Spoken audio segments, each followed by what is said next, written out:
আসসালামু আলাইকুম। ঝুনুস ক্রিয়েটিভ ওয়ার্ল্ডে আপনাদের স্বাগতম।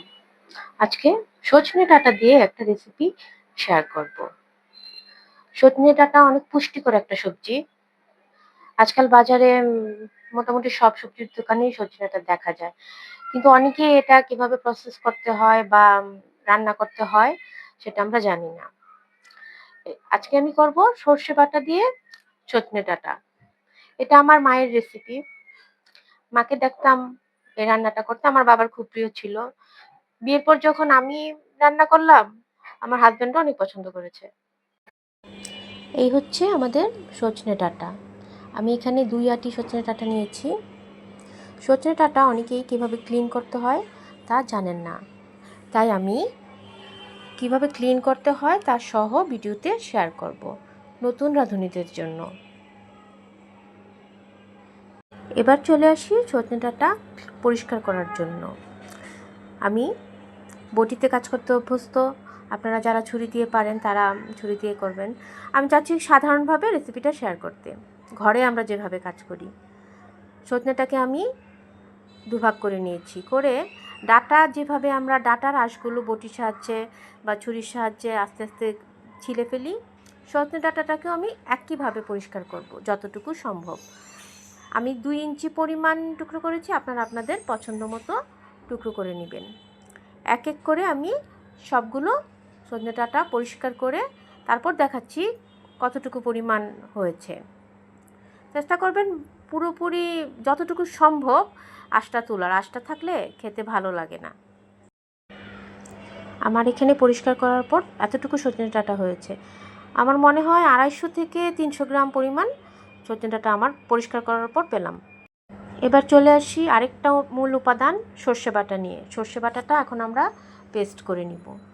আমি 3 টেবিল চামচ পরিমাণ সর্ষে পানিতে ভিজিয়ে রেখেছিলাম, তারপর ভালো করে পরিষ্কার করে ধুয়ে নিয়েছি। অনেকেই বলে সর্ষে বাটলে নাকি তিতা লাগে। সর্ষে বাটা যাতে তিতা না হয় তার জন্য একটা টিপস আজকে শেয়ার করব। কাঁচামরিচ, সর্ষে বাটার সাথে যদি আপনি 2-3টা কাঁচামরিচ দিয়ে দেন তাহলে ওটা আর আপনার তিতা লাগবে না, একদমই তিতা লাগবে না। আমি পানি দিচ্ছি পরিমাণ মতো। এটাকে আমি ব্লেন্ডারে খুব ভালো করে ব্লেন্ড করে নিব। আমি ব্লেন্ডারে চলে যাচ্ছি। ব্লেন্ড করার পর এই যে আমি এরকম মিহি করে সরষেটাকে ব্লেন্ড করেছি। এটাকে আমি এক পাশে একটা বাটিতে ঢেলে রাখবো। এই একই জারে আমি আবার পেঁয়াজ, আমি 3টা মাঝারি সাইজের পেঁয়াজ মোটা কুচি করে রেখেছি, যেটা ব্লেন্ড করে নিব। সর্ষে বাটার সাথে পেঁয়াজটা দিলে গ্রেভিটা আরও ঘন হবে। মাঝারি সাইজের আমার যে পরিমাণ সজনে ডাঁটা রয়েছে আমার 3টা পেঁয়াজই হয়ে যাবে। আমি 3টা পেঁয়াজ জারে নিয়ে নিচ্ছি। এখানে আমি আবার পরিমাণ মতো পানি অ্যাড করব। পেঁয়াজটা ব্লেন্ড করার জন্য অল্প পরিমাণে পানি অ্যাড করব। এটাকে ভালো করে ব্লেন্ড করে নিচ্ছি।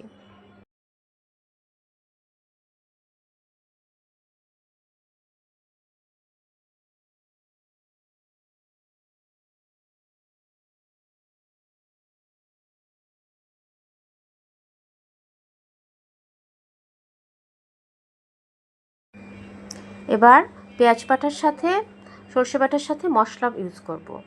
আমি হাফ চামচ 1 চামচ আদা রসুন বাটা দিলাম। আদা রসুন বাটার পর আমি জিরা অ্যাড করব। আদা রসুন বাটার পর আমি 1/4 চা চামচ জিরার গুঁড়া দিলাম। তারপর দিব আমি ধনিয়ার গুঁড়া, 2 চা চামচ ধনিয়ার গুঁড়া দিলাম। হলুদের গুঁড়া আসবে। এবার হলুদের গুঁড়া দিব 1/4 চা চামচ। বেশি কালার হয়ে গেলে খেতে বা দেখতে ভালো লাগবে না। তারপর দিব আমি মরিচের গুঁড়া, হাফ চামচ মরিচের গুঁড়া দিব, কারণ আমি কিন্তু সর্ষে বাটাতে কাঁচামরিচ দিয়েছিলাম। কাঁচামরিচের একটি আলাদা ঝাল রয়েছে। এখানে যদি আমি বেশি মরিচের গুঁড়া দিই খেতে খারাপ লাগবে। লবণ দিলাম হাফ চামচ। লবণটা পরে দেখে প্রয়োজন হলে আরও অ্যাডজাস্ট করে দিব। এবার সবগুলো মশলাকে খুব ভালোভাবে মিক্সড করে একসাথে রেখে দিব। এই প্রিপারেশনটা আমার আগেই করে নিতে হবে। আমি সবগুলো মশলা খুব ভালোভাবে একসাথে মিশিয়ে পাশে রেখে দিচ্ছি। ফাইনাল কাজ শুরু। আমরা চলে আসবো এবার চুলায়। চুলায় একটা প্যান প্রথমে গরম বসাবো। প্যানটা যখন খুব ভালোভাবে গরম হয়ে যাবে, আমরা এতে সরিষার তেল ইউজ করব। 1/4 কাপ মতো সরিষার তেল আমার লাগবে। সর্ষে বাটাটার সাথে সরিষার তেলটাই ভালো যায়। আপনারা চাইলে সয়াবিন তেল দিয়েও করতে পারেন। 1/4 কাপ সরিষার তেল আমি কড়াইতে গরম হতে দিলাম। তেলটা যখন ভালোভাবে গরম হয়ে যাবে, তখন এতে আমি একটু গরম মশলা দিব।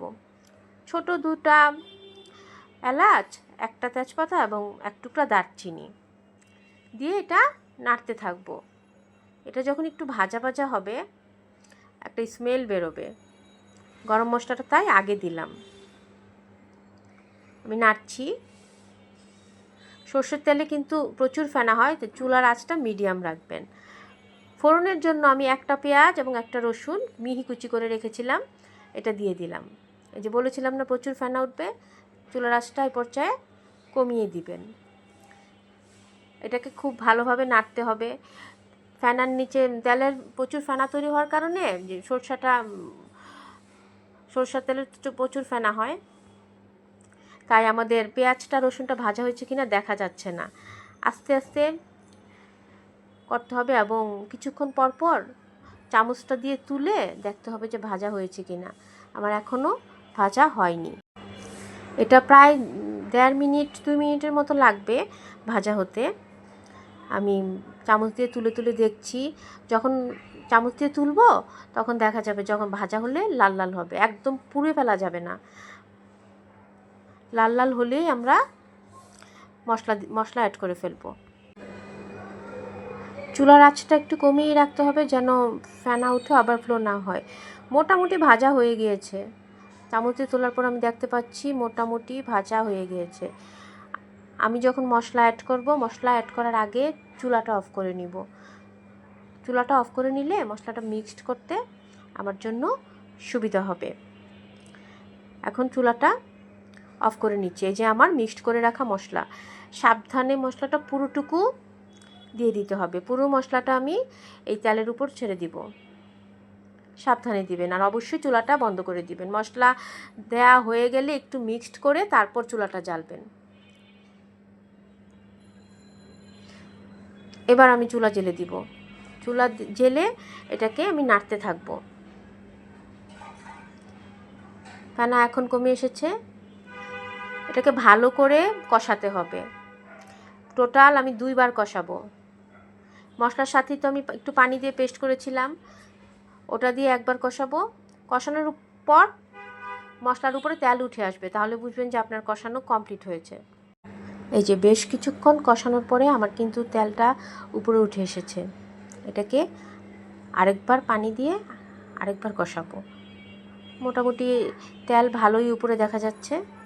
এই সময় খুব ছিটবে, তাই সাবধানে কাজ করতে হবে। সাবধানে কাজ করবেন, না হলে গায়ে পড়ে পোড়ার সম্ভাবনা থাকবে।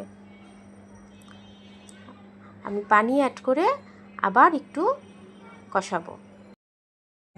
আপনার রান্নার স্বাদ কিন্তু অনেকটা নির্ভর করবে আপনি কতটা সুন্দরভাবে মশলাটা কষাতে পেরেছেন তার উপরে।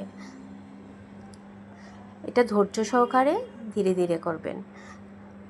রান্না তো ভালোবাসার একটা কাজ। এই যে আমার তেলটা উপরে উঠে এসেছে। আস্তে আস্তে নাড়বেন যাতে হাতে না পড়ে।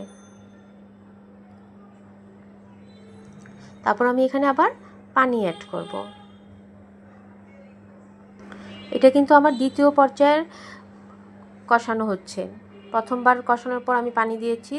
এবার আমি কেটে রাখা সজনে ডাঁটাগুলো এই মশলার মাঝে দিব। প্রথমে কিছুক্ষণ ভালোভাবে এটা মশলার সাথে ভাজবো। এই যে আমি ভেজে নিচ্ছি। পুরো মশলার সাথে এটা ভালো করে মিক্সড করে ভাজবো। খেয়াল রাখতে হবে যেন কড়াইয়ের নিচে লেগে না যায়। তরকারি যদি নিচে লেগে যায় তাহলে খেতে একদম ভালো লাগবে না, পোড়া গন্ধ লাগবে। ভালো কিছুক্ষণ মিক্সড করার পর এতে সজনে ডাঁটাটা সিদ্ধ হওয়ার জন্য যতটুকু পানি প্রয়োজন অতটুকু পানি অ্যাড করে দিব। আমি এখানে ধরেন 1 কাপের মতো পানি অ্যাড করলাম। পানিটা মশলার সাথে মিক্সড করে আমি এটাকে ঢাকা দিয়ে দিব। আগে পানিটা মশলাটা খুব ভালোভাবে মিক্সড করে ঢাকনা দিয়ে ঢেকে দিব বলক আসার জন্য। আমি ঢেকে বলক আসার জন্য অপেক্ষা করছি। 3-4 মিনিট পর বলক আসার সময় তো চুলাটা বাড়িয়ে দিয়েছিলাম। 3-4 মিনিট পর আমি ঢাকনা খুলে নিব। ঢাকনা খুলে এটাকে আবার নেড়ে দিব যেন লেগে না যায়। চুলার আঁচ এবার আমি মিডিয়াম করে দিব। মিডিয়াম আঁচে সজনেগুলা সিদ্ধ হওয়া পর্যন্ত অপেক্ষা করব। মিডিয়াম করে আমি আবার ঢাকা দিয়ে দিচ্ছি। আমাদের রান্না মোটামুটি প্রায় হয়ে এসেছে। এখনও ঝোল আছে, ডাঁটাগুলো ভালোভাবে সিদ্ধ হয়নি। ডাঁটাটা সিদ্ধ হয়েছে কি না দেখার জন্য একটা কাঁটা চামচ দিয়ে চেক করে দেখব। এখনও সিদ্ধ হয়নি, আমি দেখেছি চেক করে যে সিদ্ধ হয়নি। এ পর্যায়ে আমরা লবণটা চেক করে নিতে পারি, কারণ আমি কিন্তু লবণ পরিমাণে প্রথমে কম দিয়েছিলাম। আমি একটু লবণটা চেক করে নিচ্ছি।